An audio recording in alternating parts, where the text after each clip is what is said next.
Hello, everyone. Welcome to Across the Bifrost, the Mighty Thor podcast, where on each and every episode we explore the world of Marvel's Mighty Thor. It is event time.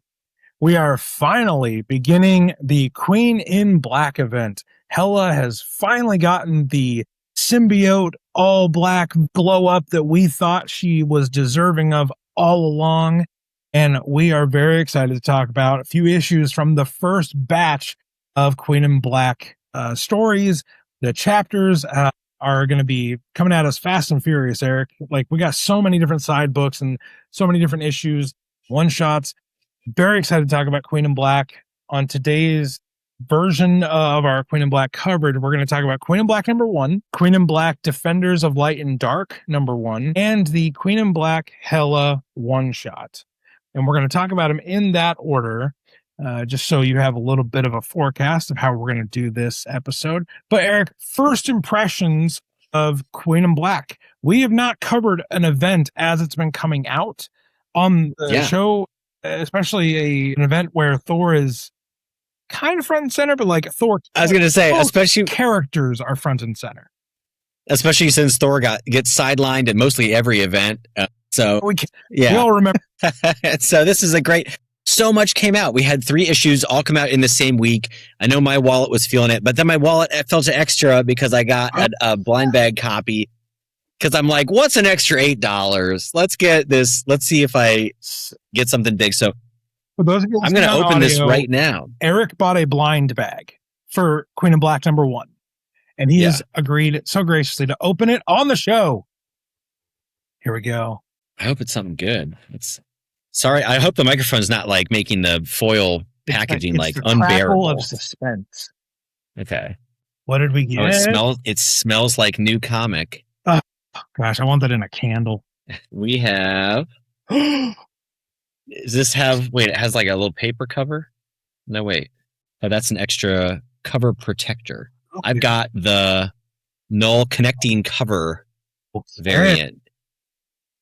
Very with cool. Knull and his light armor and his flaming hair. Oh my gosh, his Super Saiyan Knull. Very nice. That's good that they have. I didn't know they were going to have this. There's a little cover protector in there, so in case you have something really rare and potentially valuable, there's actually this little sort of like a sleeve that goes on top of it. So good to know. I like it. I like it a lot. Fantastic. Well, hey, I have not bought a blind bag for any comics yet. I definitely get the appeal of them, Marvel being like, you could get something cool. It's like, fine, I'll play the game. Fine. Man, cool. Thanks, Eric. That was fun to watch the whole process. It's like a unboxing, uncovering. I don't have like an unboxing channel, so I know I don't have like the setup and everything, but you don't know how to tease it out. I don't know how to like slowly just peel the corner away. Like quit being so self-indulgent and open it. God. So everyone, we're going to do this a little bit differently than our full reviews that we've done for Thor comics and Doctor Strange. We're going to give you some key thoughts from each issue. We enjoyed all 3 of these issues, so please go read them and check them out for yourself. But we will be giving away things that happen in the issue, and we'll give you a few of our takes from each of them. So Queen in Black #1, Eric, what was like your big takeaway from Queen in Black #1? This is really Knull creating what he calls his seraphim, and I usually associate that word with like choir of angels, right? And so it's like he's creating these more perfect symbiotes that don't require a host, and they're made out of hard light, right? So, and he also goes on to create this sort of like crystal palace and crystal dragons. And at one point he says something like, for like a god of the void, I sure do have a lot of stuff here. Maybe I should get rid of this stuff. Maybe not. Maybe another day. But yeah, so he's sort of building his army and his home base, and we see a lot more of the Knull side of things, the light side of things in terms of the antagonist. We see a little bit more of how he's equipping his side. It's not just him with a spear anymore. He's got a whole force and fortress. Yeah.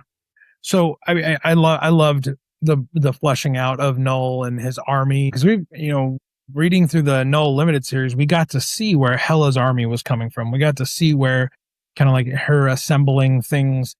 I'll be honest, Eric, I kind of thought you'd be hyping up your boy Richard Rider. Yes, little surprise appearance. Nova comes in, and he's off his recent solo mini-series, I guess we'll call it. I don't know if it was an ongoing that got turned into a mini, but just so people know, he's got to earn enough money to pay the electric bill to keep the Xandarian world mind alive, because he's keeping not just the Nova Force, but like this world computer in his helmet, and he's got to pay to like operate it. And so that's kind of where we left off with him. But it's a pay to play superhero. But I'm so glad to see him. That's what I'm liking. There's just enough cosmic in this, and that happens with the Rigellans and the Chitauri and the Kree, right? There's just enough cosmic, but you don't have to be immersed in the cosmic side of Marvel to get it and enjoy it. Yeah. But you get a little taste of that, and so it's always nice to have Nova show up as a cameo. So I agree. I loved that Nova showed up because I like personally, I am not like Ryan Doze is not like the Nova guy. Like but when I read that, I was like, oh my gosh, Eric's going to lose it. This is great. Hey, we're all going to be the Nova guy once he gets a movie or show or whatever is coming out. And we'll all claim that we were the Nova guy all along. Oh, I've liked him the longest. Yeah. Gosh. I've been following Nova since I was a kid. And like, no, you haven't. Bullshit. Anyway, my angst aside. Oh, there's something else I wanted to just shout out in this issue. First of all, the art is incredible. The art is really good. One of my favorite moments is Scarlet Witch is like, I'm the Sorcerer Supreme, and if you want to find out what's going on on the magic side of things, don't you worry. I've got a spell that's untraceable, and so there's no way for somebody to find out that we're spying on them.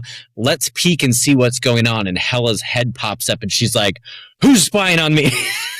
And it's just so well done, and like it's kind of creepy enough, but it's also shows that Hela's like, she's no slouch. She's got her own magic, and she's not above, putting up blocks. And we're not just going to Scarlet Witch our way out of this. In other words, that's another thing. Like we referenced in the last issue or last episode, we had talked about how you kind of have to take Thor out of events, and that is a problem. Scarlet Witch is similar. You have to take Wanda either off the board, but I love that they made Wanda, like they set the parameters for Wanda in this issue, because my favorite part was when symbiote, I forget which species, the Rigelians, the symbiote Rigelians were putting together this terraforming machine on the Great Pyramids in Egypt, and Wanda goes to deal with it, and the solution to all of it is for Vision to throw himself from space at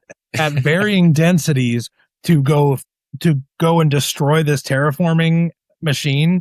The artwork was so good. Like the panel of Vision going through the atmosphere and like picking up speed and getting hotter. I was like, oh, that's so freaking good. And I'm speaking of the symbiotes, seeing the different alien species and what their version of a symbiote would be, that was really cool. And especially, super spoiler here, I guess, when we get to the end and you see a symbiote infused supreme intelligence.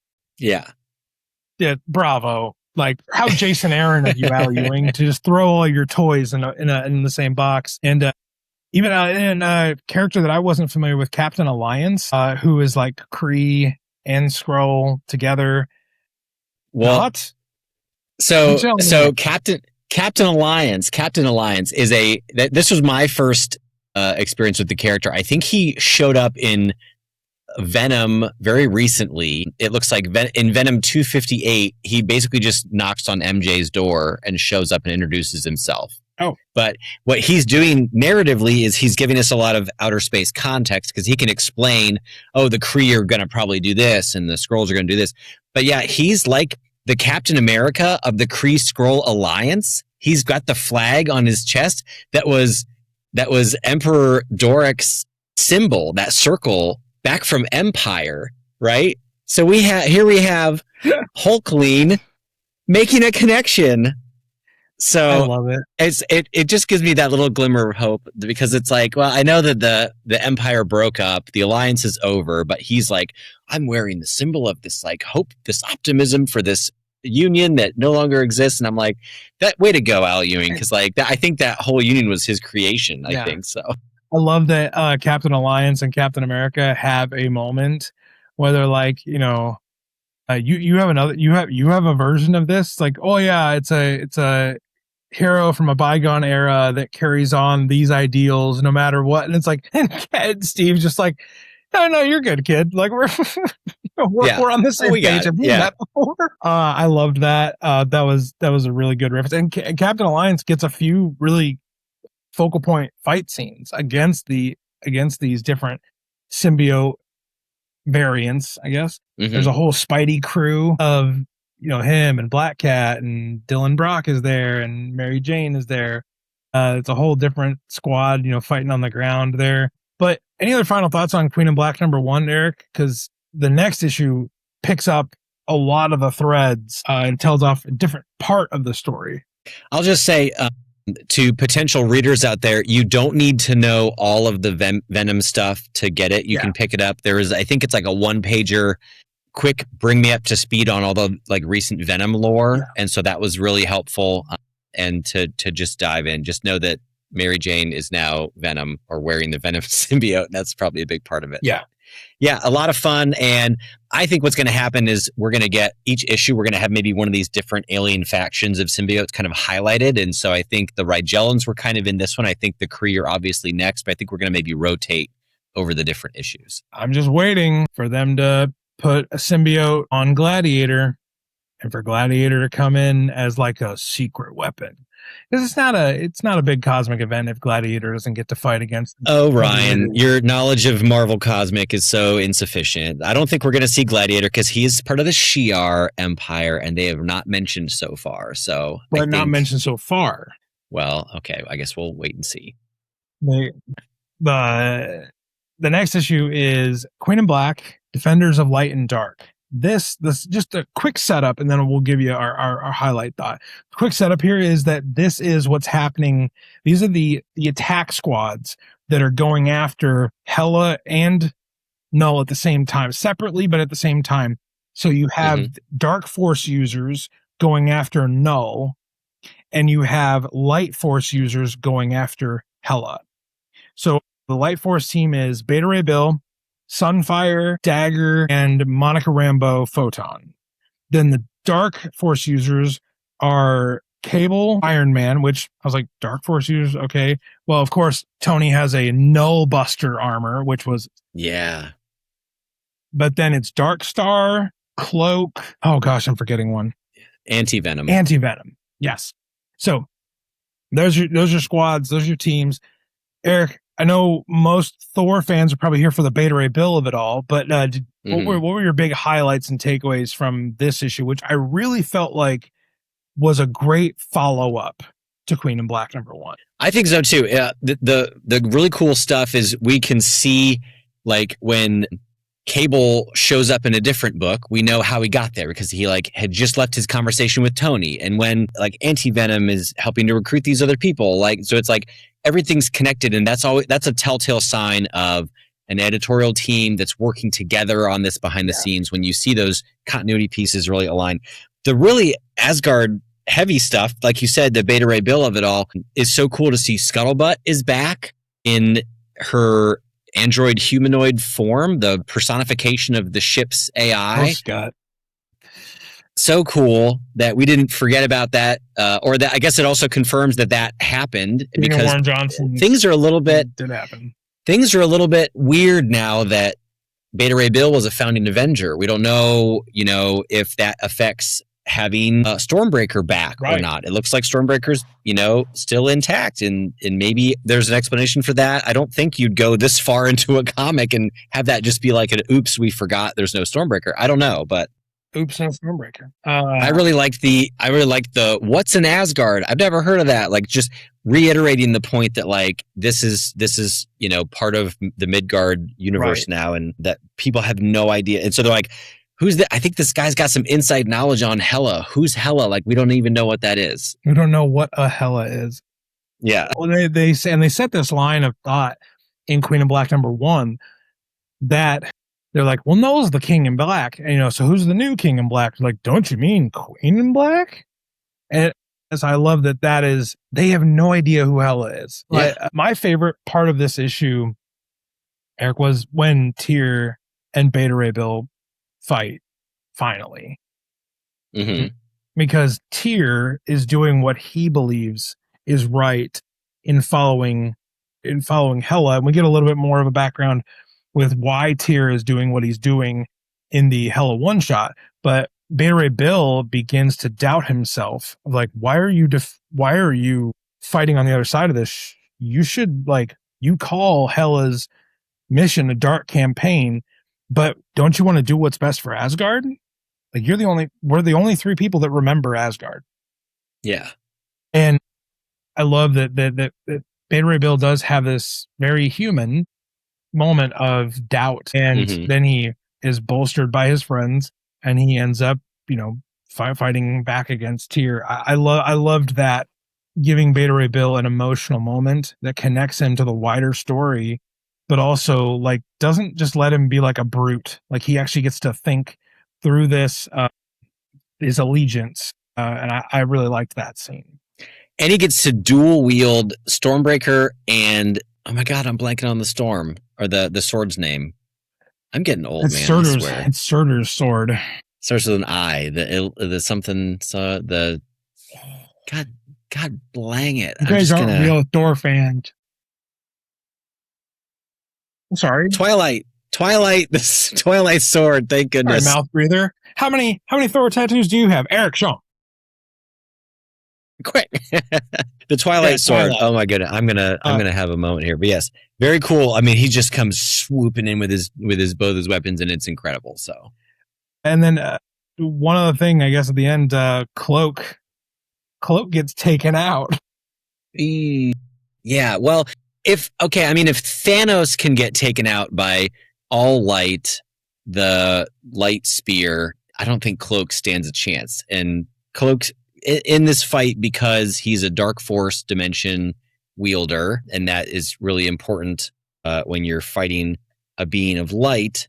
But it doesn't work out for him in that case. And I'm assuming he's gonna die. I don't know if he teleported the tip of the spear away somehow, but no, it looks like he's probably R.I.P. Tyrone. R.I.P. The last issue for this Queen in Black first part of our thoughts on this event so far is Queen in Black, the Hela one shot. It gives us a lot more backstory on what Hela has done from being queen of Hell, her and Karnilla ruling Hell, how Tyr factors into this. We get to see a returning Red Norvell, which is nuts, and Mephisto shows up because of said Red Norvell. But then at the end, we get a major punch to the face for those of you that love Balder the Brave. So, Eric, I guess what favorite part of this Hela one shot that connected a lot of pieces? This was super important to the larger event and Hela's involvement in it. What we learned basically is that Karnilla saw the future and saw this, vision of the future that she was debating whether or not to tell her wife of basically she saw all the events of Thor getting killed, Thor coming, the hijacking of the soul, the breaking of the Rainbow Bridge, all that stuff. She was debating whether or not to tell anyone about it. And we don't know if the telling of that is going to then be the thing that changes it. So maybe that's going to come back to bite them. But yeah, Balder shows up. He can still go between the 9 realms. They just can't get to Midgard. Right. But they can go between the 9 realms by the old-fashioned way. He walked there. Let's see. Karnilla and Hela have a delicious little coffee together where they're very Addams Family style. I'm going to murder you. Not if I kill you first. Hela is Morticia Addams. Oh my gosh. Yes.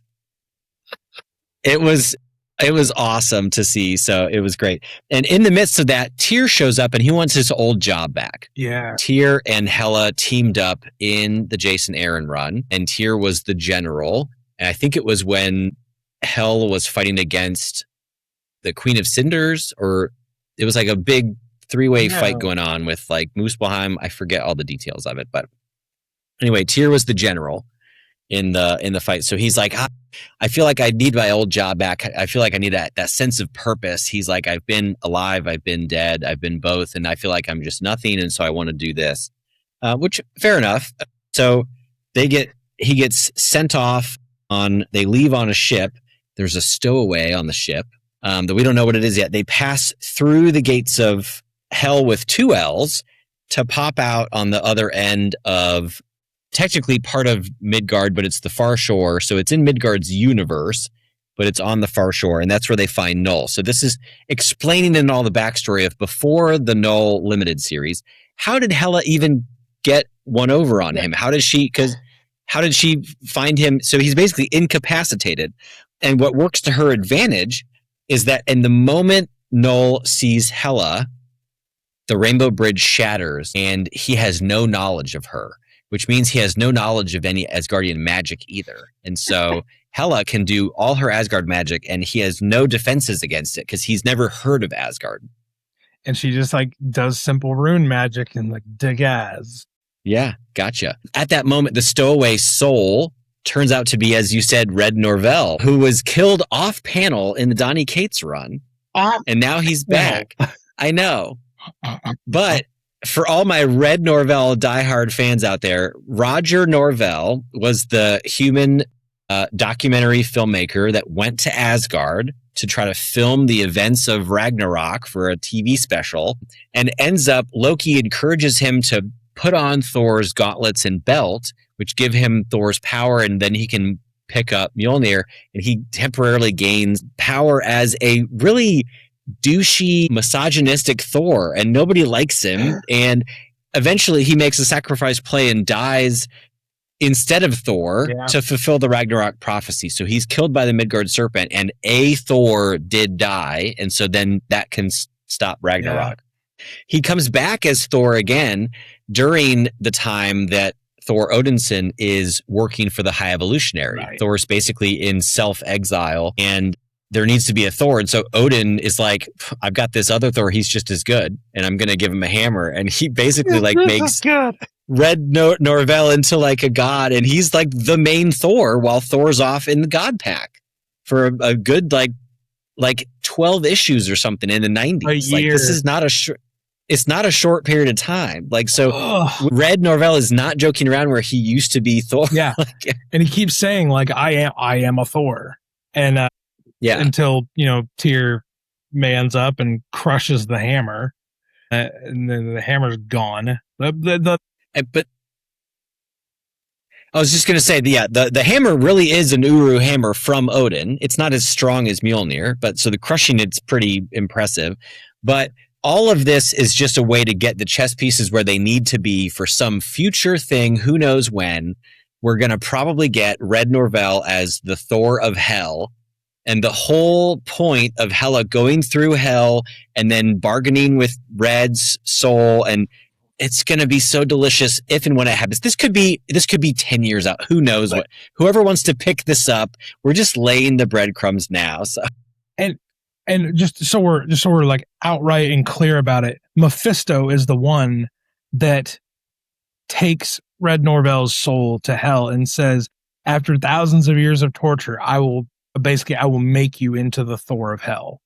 And I'm like, well, that's badass as hell. Mm-hmm. Gee, I hope that happens tomorrow. That sounds freaking amazing. And I think he's going to get that red hammer Hellnir, or whatever it's called. It's made of Uru and Promethium, and he could wield that, and he could be the Thor of Hell. It's all right there. I am out of breath. So I didn't even put that together. Hellnir is... It's named Hellnir. Yeah. Oh, that's so freaking cool. And that's a reason why his hammer was destroyed here. Because all the pieces just have to be in the right place. So his hammer's off the board. He's in Hell. he's going to pick up Helnir and become Thor of Hell. I say it all the time, but Al Ewing, you beautiful bastard, you weaving all this stuff together. And I believe this was was this Tom Waltz? No, this was an Al Ewing script. This was Tom Ewing, Waltz yeah. Waltz is doing Defenders. Yeah, and then at the end, Eric, this was my big takeaway was Karnilla is telling this whole story. Yeah. She put Balder in one of the Norn stones. Yeah, I thought it was an egg at first, but it's one of the Norn stones. It's like this jewel. It's like this gem. It's kind of a rounded off polished stone. We see Balder trapped inside there. And so I think that's Balder's off the board yet again. He's often off the board in Hell or with like in different ways. He can't. Balder suffers from good guy syndrome. Yeah. Where he's too good to actually like be a part of the squad when they need him. It's like, what happened to Balder? He fell for Karnilla's shit again. Yeah. Wow, that guy's got it bad. That's what he does. She's married, right? Like, well, Hildegard is like, I don't know if maybe that's what he's into. Like, also, like in Thor 799, it is hinted at by Hildegard that Hela and Karnilla like aren't just political allies anymore. In this issue, it's outright confirmed. Like they get it on in the nighttime. Yeah. And I was like, you know what? Sure, why not? Why don't we just put that little like spicy nugget of him when they're not trying to kill each other in like a flirty kind of way, you know? Like it is truly. When you said it's like the Addams Family, I was like, oh my gosh, they're Gomez and Morticia. This is so good for sure. We learned something important here, and I don't know if this is going to come back in the main book, but basically Karnilla says that Hela wants to turn the Earth into one big Norn stone. And so I don't know if that literally just means she wants to carve a rune into it or what, or how that happens, but that's what she wants to do. This issue, this one shot was phenomenal. It was phenomenal. Yeah. Also, I think pretty safe in saying this because unless my memory is betraying me, this was my favorite Carlos Magno art we've gotten. This was so locked in and good. You know, like his version of Mephisto really, really landed with me. I thought his version of Mephisto was great. I really liked his Hela. Like you can see like the leather bodysuit. Like you can see it. Like it has such a texture to it. And then I think the like dinner setting with the smoke and the vision coming out above Karnilla, like the detail on that is really cool. So I think I agree. This art was working for me, and it's in like a darker area too. They're going through hell. They're in the afterlife. So it's supposed to be a little bit kind of bleak and dark. But I was definitely a fan of what Carlos did with the artwork on this one. Eric, any other final thoughts about any of the Queen in Black we've gotten so far? We've got the next issue coming out, I think, pretty soon. I think they come out pretty quick. It's a fast-paced event this summer. And don't forget, Thor gets his own Queen in Black one-shot more towards the end of the event. So we're going to get another one-off that is going to tie into this as well. And it's just so much, like the interconnectedness. That's my final thought is what Eric said, is a piggyback on what Eric said. The interconnectedness of this event already makes me happy. Because if we're going to do a crossover, let's cross over.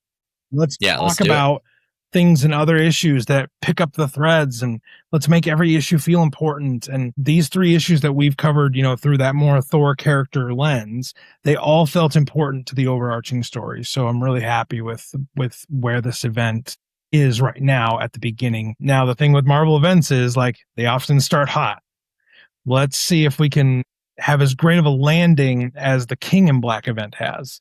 The King in Black event builds to a crescendo that is one of my favorite events of recent memory. So I hope that Queen in Black has the staying power, and I think with Al Ewing writing, it's going to have the staying. Especially because you know that's the obvious comparison. Like you're asking to be compared to that because you are riffing on King in Black. Yep. So you gotta bring it, and so hopefully they can land it. Well, everybody, if you want to follow along with us, we've got links in the episode description for Instagram, Discord, Patreon. If you want to leave a comment, subscribe, give us a like wherever you're finding this, that would be fantastic. We would love to continue the conversation about Queen in Black, what parts you're enjoying so far.